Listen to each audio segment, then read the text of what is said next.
तो हेलो दोस्तों, आप लोगों का एक नए वीडियो में स्वागत है। एलजी कंपनी का 4 स्टार एसी 1.5 टन का जो कि 2022 मॉडल है।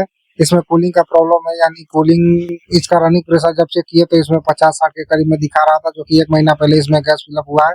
कूलिंग नहीं आ रहा था, कस्टमर बोला तो हम आके इसका रनिंग प्रेशर चेक किए तो इसमें देखिए जो रनिंग प्रेशर 60-70 दिखा रहा है, उसके बाद भी इसमें देखिए खाली बस एयर निकल रहा है, लिक्विड फॉर्म में नहीं निकल रहा है। इसमें गैस का यानी उड़ गया है और खाली एयर एयर थोड़ा बचा है। तो इसको चलिए, इसको उड़ाने के बाद इसमें हम अच्छे तरीके से पूरा लीकेज चेक करेंगे। तो चलिए कंप्रेसर से इसमें एयर भर देते हैं। एयर भरने के बाद अच्छे तरीके से आउटडोर और इंडोर सब चेक करेंगे, प्लेयर भी चेक करेंगे कि कहीं से लीकेज नहीं ना है।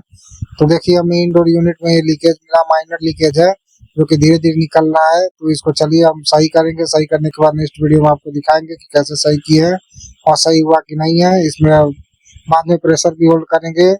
और चलिए मिलते हैं नेक्स्ट वीडियो में, तब तक के लिए धन्यवाद।